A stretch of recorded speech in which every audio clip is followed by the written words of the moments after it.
Bonsoir à toutes, bonsoir à tous. Bienvenue dans cette nouvelle édition de votre journal au sommaire. Énergie, les tensions au Moyen-Orient influencent déjà le prix du paillot. Les détails dans un instant. Tunisie, fragilité révélée par un État captant 34,5% des crédits bancaires. Plus de précisions tout à l'heure. Et puis en Europe, nous avons la croissance modérée, l'inflation en recul, mais l'incertitude persistante. De nouvelles unités de production voient le jour à la GDIZ, notamment dans l'agro-industrie, avec la fabrication d'aliments pour animaux. Une implantation qui traduit la volonté de diversifier et renforcer la base industrielle du pays. Les détails avec Ibrahim Adamou. La zone industrielle de Glodjigbe s'impose comme le cœur battant de la stratégie industrielle du Bénin. Depuis sa création, elle incarne la volonté du pays de transformer ses matières premières localement plutôt que de les exporter brutes. En février 2026, une nouvelle étape a été franchie avec l'inauguration d'unités de production spécialisées dans l'alimentation animale, un secteur clé pour l'élevage national. Ces nouvelles installations visent à réduire la dépendance du pays aux importations de produits destinés au bétail. Elles offrent aussi une opportunité majeure aux producteurs de soja et de maïs, principaux intrants de l'alimentation animale, qui voient désormais leurs débouchés sécurisés. Pour eux, c'est la promesse d'une stabilité économique et d'une meilleure valorisation de leurs récoltes. Les autorités affichent des ambitions fortes. Plus de 300 000 emplois directs et indirects devraient être créés d'ici 2030 grâce aux activités de la GDIZ. Ces emplois concerneront non seulement les ouvriers des usines, mais aussi les transporteurs, les fournisseurs de matières premières et les services connexes. L'impact social attendu est considérable, avec une amélioration des revenus des ménages et une dynamisation des zones rurales. Cependant, les défis restent nombreux. La formation de la main-d'œuvre est essentielle pour répondre aux besoins des nouvelles usines. La question de l'énergie, indispensable au fonctionnement des unités industrielles, demeure un enjeu majeur. Enfin, la compétitivité face aux marchés internationaux s'impose au pays et il faut donc miser sur la qualité et l'innovation. D'un point de vue global, si les obstacles liés à la formation, à l'énergie et à la compétitivité sont surmontés, le pays pourrait devenir un modèle d'industrialisation agricole en Afrique de l'Ouest. Après l'industrie, cap sur l'énergie, les tensions géopolitiques au Moyen-Orient ont déjà des répercussions sur le prix de l'essence locale, communément appelée paillot, une hausse qui pèse sur les ménages et relance le débat sur la dépendance énergétique. Depuis mars 2026, les Béninois assistent à une hausse brutale du prix du paillot, ce carburant de contrebande qui alimente une partie intégrante des véhicules du pays. Le litre vendu autour de 550 atteint désormais 650 voire 800 francs CFA, soit une augmentation de près de 40%. Cette flambée qui frappe de plein fouet les ménages est directement liée aux tensions géopolitiques au Moyen-Orient. Le blocage du détroit d'Ormuz, passage stratégique par lequel transite une part importante du pétrole mondial, a perturbé l'approvisionnement international. Les importations officielles se raréfient et le marché informel, déjà dominant au Bénin, subit de plein fouet cette contraction. Le paillot, bien que non réglementé, reste le carburant le plus accessible pour une majorité de consommateurs, notamment dans les zones rurales et périurbaines. Les conséquences sociales sont immédiates. Les transporteurs, les taxis-motos et les petits commerçants voient leurs charges exploser.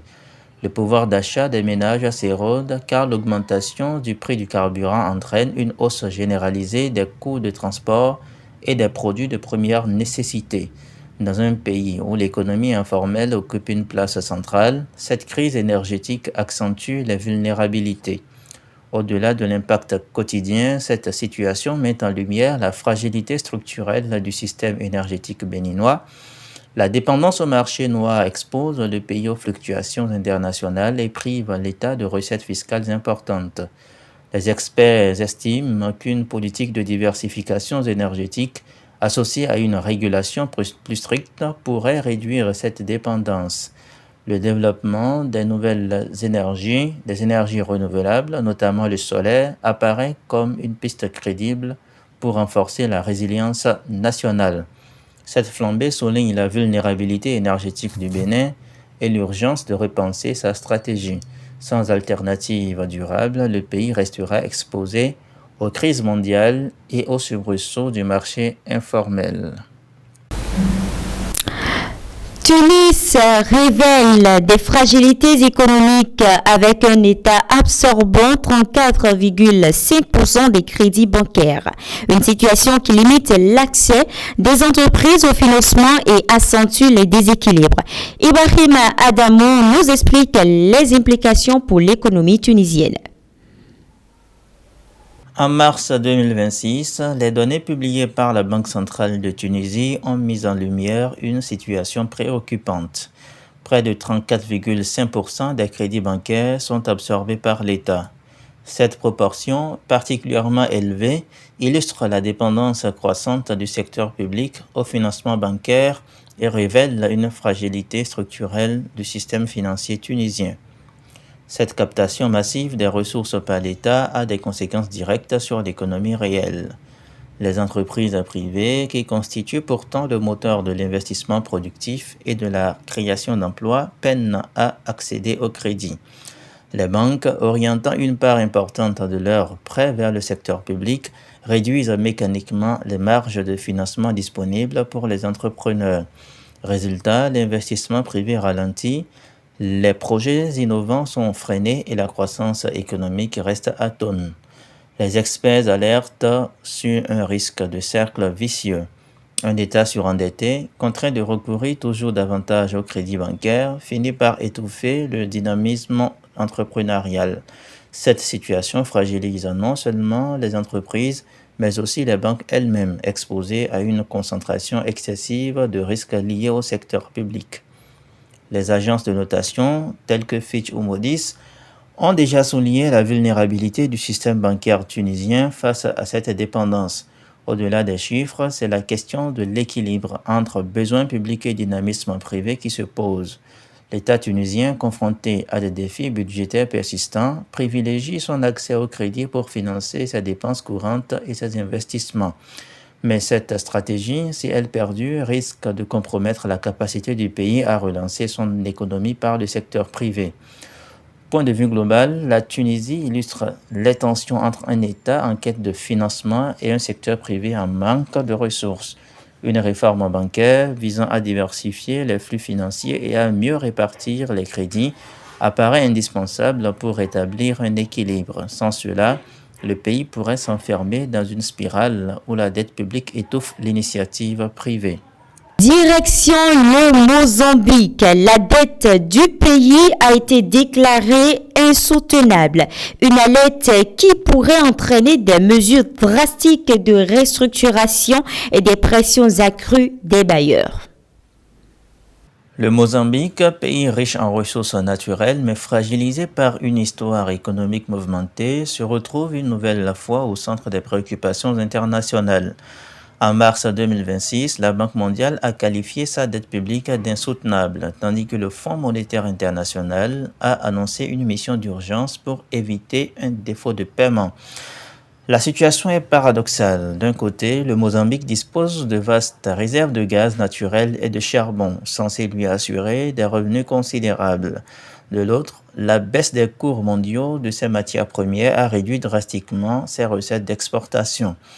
Le pays qui avait misé sur ses ressources pour financer son développement se retrouve pris au piège d'une dépendance excessive. En mars 2026, le gouvernement a pourtant tenté de rassurer ses partenaires en procédant à un remboursement anticipé de 630 millions de dollars au FMI.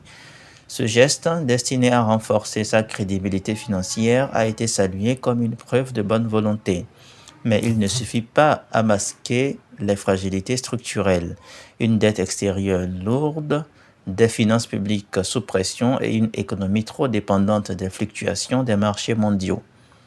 Les conséquences sociales sont visibles. Les investissements publics ralentissent, les projets d'infrastructure sont suspendus et les dépenses sociales, essentielles pour un pays où la pauvreté reste élevée, sont menacées.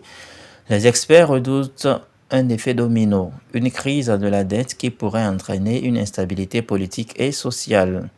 Pour sortir de cette impasse, le pays devra diversifier ses ressources ainsi que ses sources de revenus, renforcer sa gouvernance financière et investir dans des secteurs plus résilients comme l'agriculture ou les énergies renouvelables. Sans cette réorientation stratégique, la spirale de l'endettement risque de se répéter, compromettant durablement son développement. Enfin, nous avons l'Europe qui connaît une croissance modérée, une inflation en recul, mais reste marquée par les incertitudes liées à la guerre en Ukraine. Les marchés restent prudents et les politiques monétaires vigilantes. Les détails dans cette séquence. Le 26 mars 2026, l'Organisation de la coopération et de développement économique OCDE a revu à la baisse ses prévisions de croissance pour la zone euro, désormais fixée à 0,8%. Cette révision intervient malgré une bonne nouvelle. L'inflation, qui avait atteint des niveaux préoccupants en 2023 et 2024, recule progressivement pour s'établir à 2,3%. Ce chiffre, proche de l'objectif de stabilité fixé par la Banque centrale européenne, laisse entrevoir un apaisement des tensions sur les prix. Cependant, cette embellie reste fragile. L'économie européenne demeure fortement exposée aux chocs géopolitiques. La guerre en Ukraine continue de perturber les chaînes d'approvisionnement, notamment dans les secteurs de l'énergie et de l'agroalimentaire. Les dépenses militaires en hausse constante pèsent sur les budgets nationaux et limitent la capacité des États à investir dans la relance économique. Les entreprises, quant à elles, doivent composer avec un environnement incertain. Si la baisse de l'inflation allège quelque peu la pression sur les coûts de production, la demande reste atone. Les ménages, confrontés à une stagnation des revenus et à une hausse des dépenses contraintes, consomment avec prudence. Les investissements privés, essentiels pour stimuler la croissance, se trouvent freinés par cette atmosphère de doute. Au niveau politique, l'Union européenne tente de maintenir une cohésion face aux crises multiples. Les débats sur la transition énergétique, la sécurité alimentaire et la défense commune se multiplient, mais les divergences entre États membres ralentissent la mise en œuvre de solutions concertées. Il faut dire que l'Europe bénéficie d'un apaisement inflationniste qui pourrait constituer une base solide pour une reprise. Mais les incertitudes liées à la guerre en Ukraine et aux tensions internationales limitent sa marge de manœuvre. Sans une stratégie claire de relance et de résilience, la croissance restera modérée et vulnérable aux soubresauts géopolitiques. Voilà qui me fait à cette édition. Merci de l'avoir suivi. On se retrouve très prochainement.